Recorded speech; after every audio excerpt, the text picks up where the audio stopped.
Foro Bíblico Responde. Proseguimos ahora con una pregunta acerca del Evangelio según Mateo capítulo 16, versículo 19. Todo lo que ates en la tierra será atado en los cielos, todo lo que desates en la tierra será desatado en los cielos. Esto se trata de una construcción, como explicamos en Foro Bíblico, una construcción del idioma griego que tiene una relación sintáctica con el castellano, pero es compleja, porque el verbo no debe mirarse en el tiempo futuro, no es será atado, será desatado, sino habrá sido atado, habrá sido desatado. O sea, lo que trata el idioma griego, y también lo recibe así el idioma castellano, es que procura significar en su origen el resultado de un acontecimiento pasado. Entonces, una cosa es que el Señor avale las acciones personales de Pedro. Pedro, ¿cómo te sientes hoy? Bien, ¿estás de buen humor? ¿Quieres salvar a alguien? ¿Quieres predicarle a alguien o no? Esperamos hasta mañana. ¿Se imaginan ustedes una cosa de esa? Esperando el Señor, el Dios Todopoderoso en el cielo, a que Pedro haga una acción u otra acción. Y esto no es cosa menuda, porque sobre estas bases y sobre una mala interpretación de la respuesta bíblica que Pedro dio al Señor, está basado el papado y Roma sobre estos versículos. Todo lo que ates, todo lo que desates. O sea que los errores pican y se extienden en esto, ¿eh? No quedan sin consecuencias.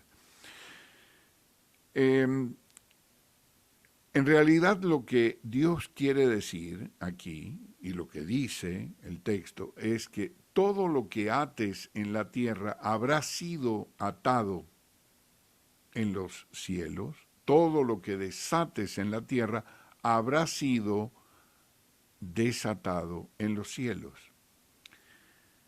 Y vemos que la voluntad del hombre está sujeta así a la de Dios.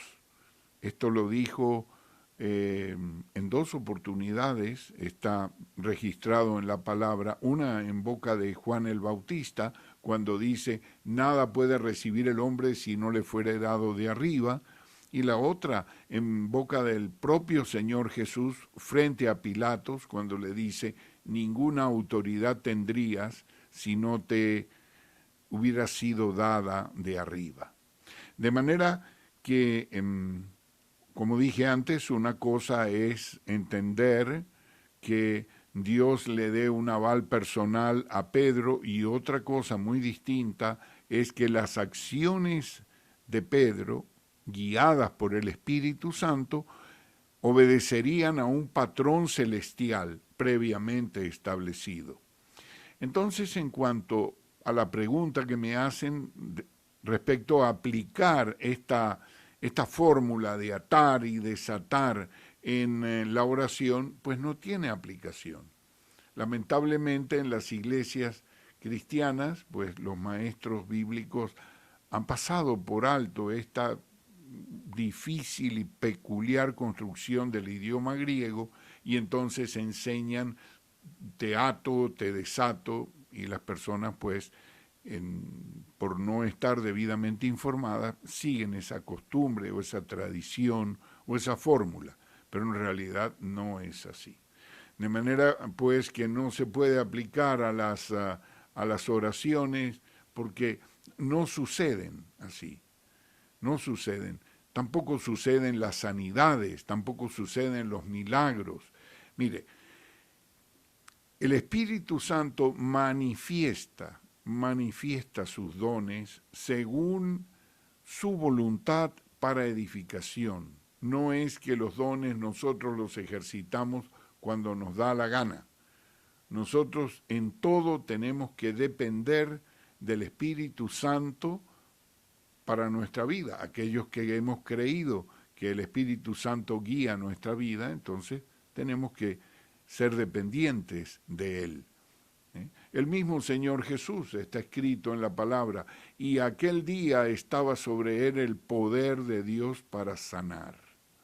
¿Qué quiere decir aquel día o en ese momento? Pues que Jesús de Nazaret, aún con todo y ser Dios hecho carne, pues nunca hizo su voluntad. Y aquí tenemos que hablar de la voluntad de Jesús de Nazaret como una voluntad distinta de la voluntad de Dios el Padre. ¿Por qué? Muchos me dicen, pero bueno, la voluntad de Jesús y la voluntad de Dios son las mismas. No, no son las mismas. Si no, vaya usted a las palabras registradas en el huerto de Getsemaní y verá cómo la oración de Jesús de Nazaret es: hágase tu voluntad y no la mía. Entonces allí vemos que hay dos voluntades. Pablo tenía voluntad de ir a predicar en el Asia, pero el Espíritu Santo se lo impidió. Después quería predicar en Bitinia, el Espíritu Santo se lo prohibió, o viceversa, no me acuerdo cómo está, pero ustedes lo pueden chequear allí.